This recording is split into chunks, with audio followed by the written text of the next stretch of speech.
Ladies and gentlemen, welcome to a brand new series on Jordan and Drew, the sports crew, Drew's College Athlete Spotlight. And we're bringing you episode 1 today.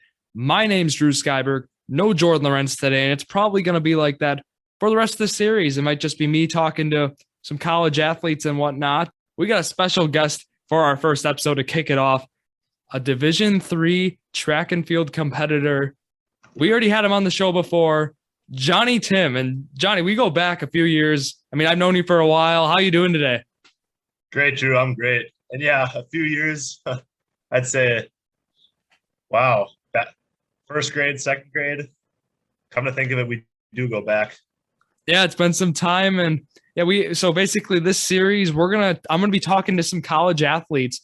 We're going to talk about what it's like, the recruiting, in high school, what made you want to pursue playing this sport in college and all that good stuff. And we're also going to be talking some college football today as well, because as you know, we had Jonny Timm on to talk football, and that's his bread and butter. You could call him Johnny Football if you really wanted to, but yeah, we're going to be previewing the Notre Dame Wisconsin game this Saturday at Soldier Field. So that's going to be a big game. And first, we got to get started with something special here to my Week 2 Podcast League recap.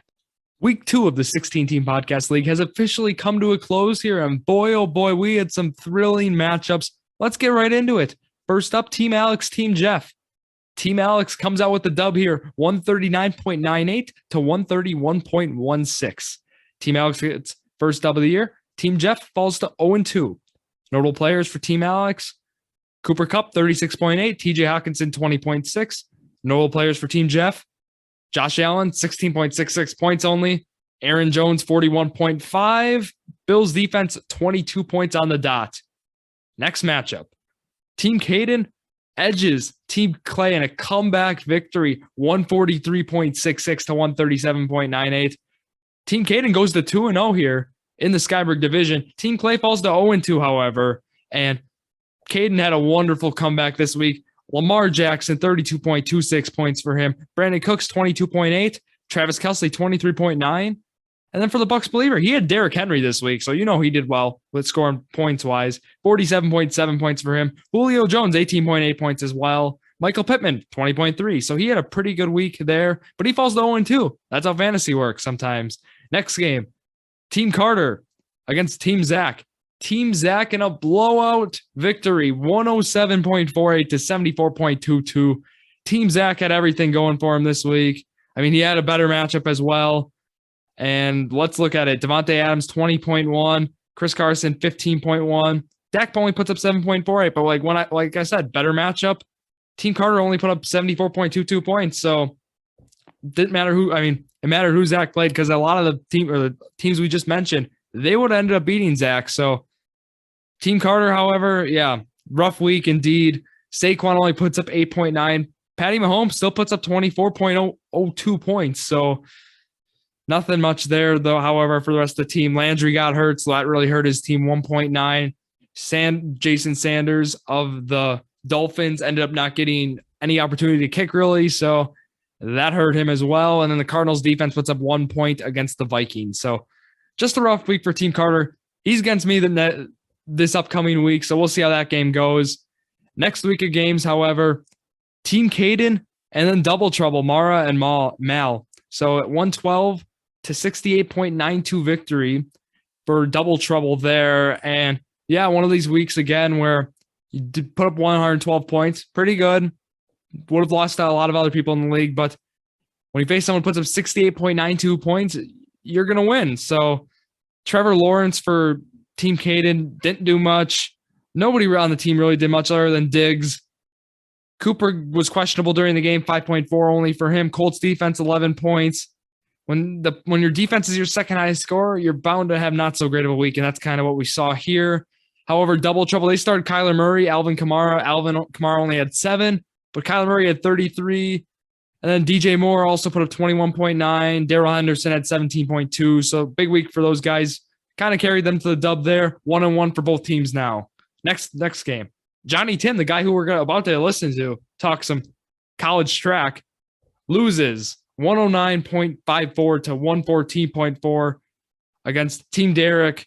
And Team Derek started Jalen Hurts, who had a big week, 21.8. Najee Harris, 19.1. Chris Godwin, 16.2. Deontay Johnson, 19.5. And then Team Timmy, Johnny's team, 29.64 points for Tom Brady. McLaurin, 27.7. And other than that, that was really it for his team. Not many high scores there. All right, here's a shocker. Devin Argel beats Team Alex, 92.3 to 87.3. Devin is 2-0. He drafted A.J. Dillon first round. I believe he drafted Gronk in the third round, and he is 2-0 right now. He got kind of lucky with who he played. They only put up 87.3 points this week. But hey, 92 points was all he needed for the dub. And 87.4 points was actually all he needed. And he got it. So Devin goes to 2-0 here. I can't believe I'm saying it. No offense, Devin. I cannot believe he's 2-0. He's sitting on top of the Lawrenz division. He's alone at first place of the Lawrenz division. Nobody would have expected that coming in. They would have thought he would have been 0-2. No offense, Devin, again, but just interesting how fantasy comes out sometimes. Aaron Rodgers for him, 26.8 points. Rob Gronkowski, the guy he drafted, 19.9 for him. And then Matt Prater, 12 points for him. So he got big production from his kicker as well. Then for Team Alex, Matt Ryan, 16.3 only. Tyreek Hill, only 5.9. Calvin Ridley, 19.3. And yeah, so Devin 2-0. Team Alex 1-1. Next game. The Jordon Lawrenz played Team Otis. And Jordon Lawrenz comes out with the dub here, 127.82 to 118.52. And yeah, Jordon Lawrenz gets his first dub of the year after that upsetting, embarrassing loss to Devin last week. He got some production out of Baker Mayfield, 17.52. Eckler, 22.5. Tyler Lockett, 31.8. Schuster, 16.4. Then for Team Otis, 17.22 points out of Stafford. McCaffrey, 24.7. Cortland Sutton, 24.9. Now for our final game. Yours truly, Team Drew beats Team Jacob, 106.72 to 103.62. I just edged this out. And before, like I said, I mentioned 0.1 points, really 0.01, whatever. But this game came down to almost decimals at some points in this game. I was winning by like 0.04 or something ridiculous at one point. It was a crazy game. It really depended on how the Packers defense was playing because it came down to me having Tunyon and the Packers defense. And I needed like 13 something points. And I just had it. I was at like 13.6 or whatever. So I was up by like 0.0 something. And then they got a turnover. Packers got a turnover or something. And it just flipped the game. I went up, got a 3-point dub here. And so big week for some of the guys on the football team though, for Team Jacob. He had Russell Wilson, 23.32. Nick Chubb with a decent week, 16.8. Robbie Anderson, however, disappointing, 6.8.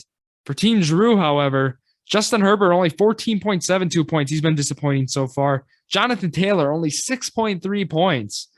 So Team Drew ended up winning. Marvin Jones, 17.5. Justin Jefferson, 18.5. Just a balanced week. Yeah, I started the Packers defense. Probably shouldn't do that anymore, but hey, they got the job done. They got the 6 points I needed to win. So that rounds out week 2 of the 16-team podcast league. And let's get back to our special. All right, Drew, thank you for the podcast league recap. And it was a great week, which I just discussed. And let's now get into the good part here, the episode now that we're at. So let's get started right away, Johnny, here. We're going to talk about the game. So this Saturday, I believe it's at 7:00, Notre Dame, Wisconsin at Soldier Field. Yep. And I think it's a noon kickoff. Noon kickoff. Okay, thank you. Yep. Yeah, it's going to be some good stuff here indeed. And just coming in, the main thing about this game, obviously, is Notre Dame's quarterback, Jack Cohn, transferred from Wisconsin to Notre Dame. And really, Wisconsin, they chose Graham Mertz, basically, is what happened here. And so far, Jack Cohn is looking like an absolute stud. And Johnny, what have you seen out of Jack Cohn so far from Notre Dame? I've seen some unbelievable play. I was fortunate to have watched the Florida State game, and wow, he played great. A lot better than I would have expected. Really, transferring is either make or break for college athletes, but it seems like such a common trend now, especially among the quarterback position. But I knew Jack Cohen was a great player at Wisconsin, but what he's doing at Notre Dame, not gonna not gonna win yet, but he is playing at a Heisman quarterback level. He really is. And I think on some pages, I've seen him on the Heisman leaderboard so far to start the year. So that's something Really. Badger fans are not happy to see because Graham Mertz has not been great so far this year. I mean, he played pretty well against Eastern Michigan, but it's Eastern Michigan. And just the performance week one we saw from against Penn State was abysmal. And I guess that game just really shocked me. Is this real? Is this Graham Mertz you thought we were going to see coming into the year? I'm gonna be honest. Coming off of how he performed last year, I really didn't expect him to be all that special. I mean, we all expected him to be the starting quarterback as a freshman back in 2019 when Jack Cohen emerged to lead Wisconsin to the Big Ten championship. But obviously, Graham Mertz was this big hype recruit Wisconsin got and just hasn't been performing to what we expected. Looking at his season stats here, 0 touchdown throws to 2 interceptions. So great ratio there. And then other than that, he's only thrown for 326 yards. So plus he has 3 veteran receivers in Danny Davis, Jake Ferguson, and Kendrick Pryor. And it's just not being utilized right now. I mean, Wisconsin offensive line is definitely nothing to sneeze at considering their historic run game, but I just expected a lot more out of Graham Mertz as a whole, not just this year, but his entire career with Wisconsin. Yeah, and many Wisconsin fans are so far disappointed in his play. And like you mentioned, 0 touchdowns, 2 interceptions through 2 games. Not a good look here. And as we know, they had this past weekend off, and now, coming into this big game. But right now, Wisconsin is actually seen as the favorites. They're minus 5.5 point favorites right now, according to the line, the sports book. And so that's kind of shocking to see there based on how Wisconsin's kind of played. And I mean, we see Notre Dame coming in at 3-0 and as well. And I guess we were doing some score predictions on our podcast for Monday's episode. And I guess let's do that right here. Johnny, I want to hear, what do you think the final score will be and who wins? For starters, whoever wins is going to be the winner of the turnover battle. I mean, both teams have very strong defenses and potentially good offenses. Now, the reason I say potential is because we're looking at how Notre Dame played against Toledo in that first half. And, that's not a pretty game. And then only putting up 27 to Purdue. I mean, Big Ten team and all, but I was expecting Notre Dame to score a little more. But I feel like it'll be one of the halves. I'm going to say the first half is going to be very low scoring, and then both teams are going to kind of figure themselves out offensively in the second half. So I'm going to go with the final score being 28-21. Yeah, pretty even on the offensive and defensive side, but I'm gonna put it towards Wisconsin. I've been a Badger fan my whole life. I can't go against them. I'm sorry. That's how you got to go. And I don't recall what prediction I made Monday, but I know I picked Wisconsin winning. I know I picked low scoring. So I'll do that again here. I'll choose a little different prediction. So I get 2 guesses. So I'm going to go 21-17 Wisconsin. And I like Wisconsin's defense a lot so far this year. And I'm going to choose them because I believe I think 7 points were only given up to Eastern Michigan, and they weren't even it was a pick 6, so it wasn't even the defense that was kind of their fault. So I'm going to go 21-17 Wisconsin wins. I think Jack Cohen plays well. I don't know how well Graham Mertz plays. I think he plays okay, but I think the running game is kind of how the Badgers win this game here. And this is a great test for this Wisconsin team as well. And I'm just really looking forward to this game Saturday. I'll be watching. I know you'll be watching. And definitely. We'll be definitely maybe on the Instagram, Jordan_sports. We might make a post about the game. Maybe we'll do a score prediction for the game. We'll wait and see what we do there. But I'm looking forward to this game. And I'm also looking forward to talking about your college sport career. So now we're going to move into that here. And first, I want to kind of talk about high school for you in track, because we're talking track and field. And I want to talk about what events did you start? When did you start competing in track and what events did you do? All right, Drew. I actually did not start track till my sophomore year. Even then, I was a little on the edge of what I wanted to do. I mean, I played baseball my whole life, and by sophomore year, I was just like, it just isn't it for me anymore. But I really wanted to occupy myself during the spring, so I figured, hey, why not track? I mean, I've heard from a lot of guys at Reedsville High School that was a lot of fun. We had two great coaches, one of them also a former St. Norbert track athlete, and I love the sound of it. So I had some identity issues during that track season. I was everywhere from hurdles to high jump to sprints to mid distance relays, and I really couldn't find something I was really strong at. But my primary role was high jumper, and that's why I was like, all right, I might as well put majority of my focus to that because I mean I also played basketball, so I mean jumping high was pretty important to me. But all in all, it was a very disappointing sophomore year. I finished 10th in the conference in high jump with a personal record of 5'4", and I had a lot of big plans for junior year, but obviously that was the COVID spring season, and all that, all the high hopes for a good year were crushed.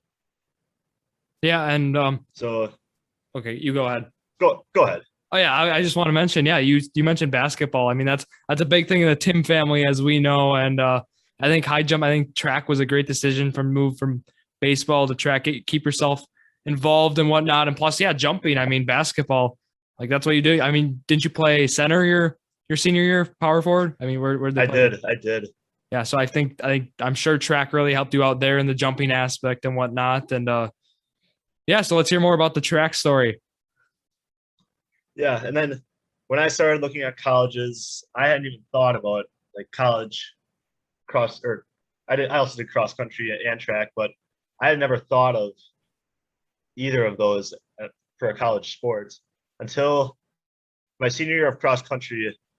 I had a pretty good year. I strictly did cross country, similar to how I started track to get in shape for basketball, but I don't know. I just found I enjoyed it, and it's like, hey, maybe I could take this to the next level. So before senior year of track, I had gotten in contact with the St. Norbert cross country coach. He also coaches track, but at this time I had no idea what to expect for senior year of track. So I wanted to get my options out there quick, and I actually made a visit with them for cross country. And I mean, we know how that sport is. At Valor's, it's a religion. For me, it was just for getting in shape for basketball. But I worked at it enough, and I was expecting to go to St. Norbert strictly for cross country. Then the senior year of track comes around, and I came out of the gates and I surprised myself with clearing my current PR at 5'10", my first meet. And I was like, maybe this is more me, because I don't know what you do, but running 10 miles a day all summer, it's made for some people, a lot of people around Valor's, but definitely not for me. Yeah, and for sure. And was there like a moment your senior year that like you were like, hey, I can compete in track at the next level? Was there a moment for you where that just kind of hit you? There definitely was. It wasn't until mid-May when I finally got to high jump. I had my wisdom teeth pulled out early May, so I couldn't do much all then. So when I first did high jump, I think it was second or third week of May, and I cleared 5'10". Now my cross country coach at St. Norbert told me to inform him on how I did throughout the year in 2 mile, because I was training for college cross country.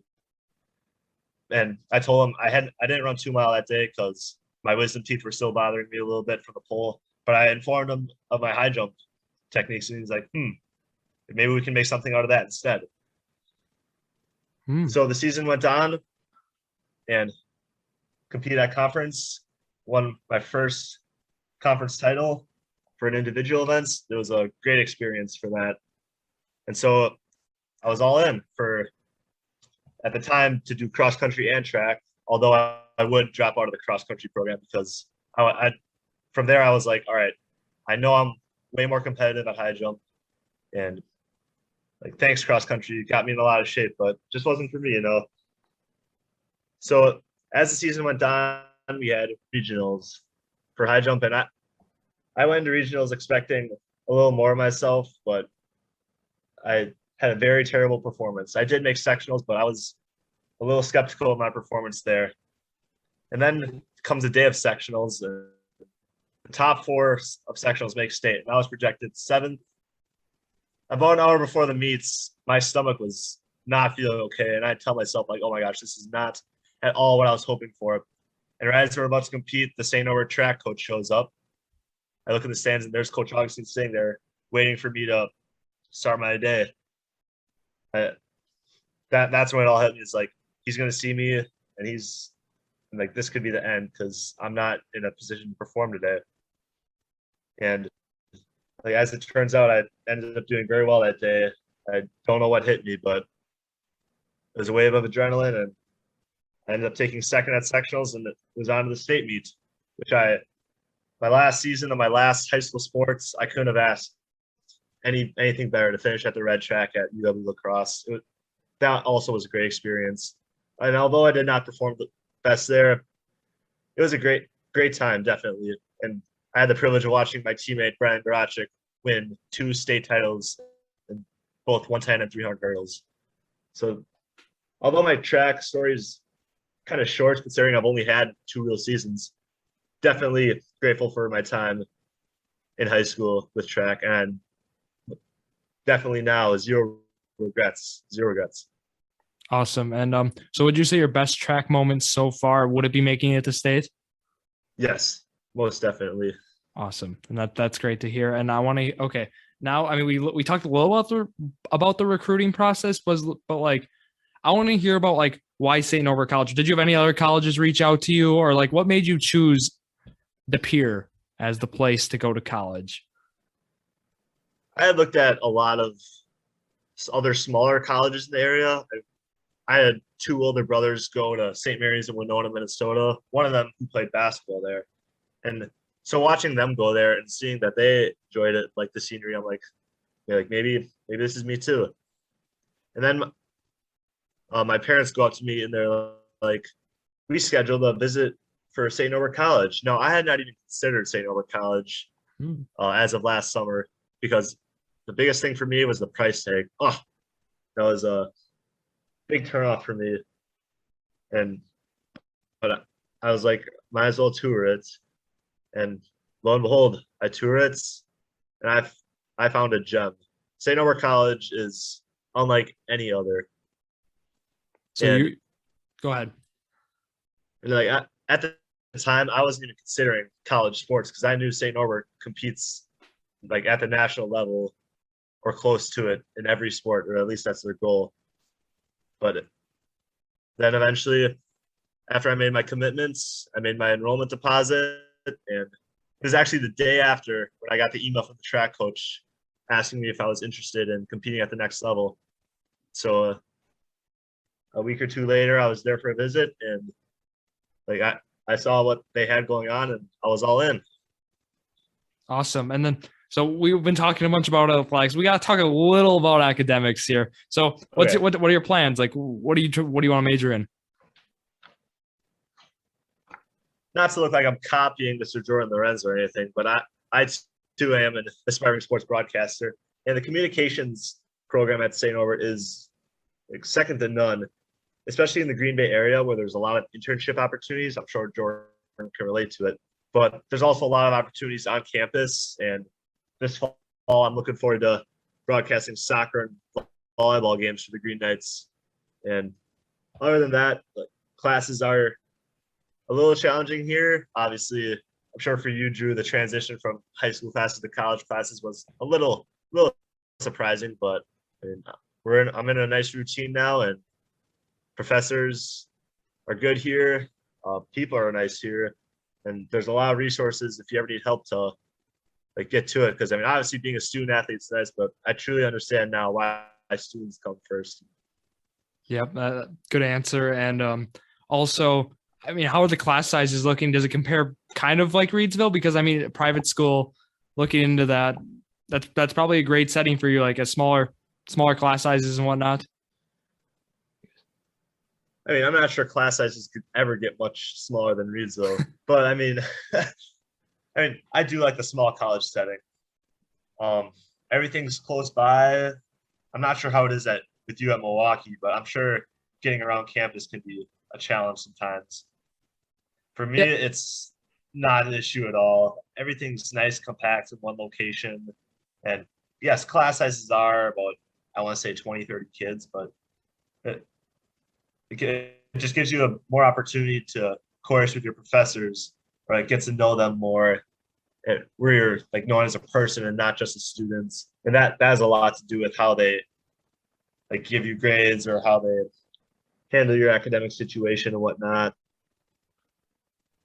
yeah, and I mean, Milwaukee right now, I'm in class sizes. I have some classes from 120 to 150, so it's a Oh wow. little different there. And like Milwaukee, the campus, it's really built a lot. They built up like higher and whatnot, so there's a lot of tall buildings. It's still pretty compact for what you would think out of a big school, but yeah, it's certainly been different, like you mentioned. And now we're gonna go back to athletics, and I want to talk about now because the season coming up. You mentioned something to me before we got in the air about going to Alabama. Do you want to talk more about that? Yes, I'd love to.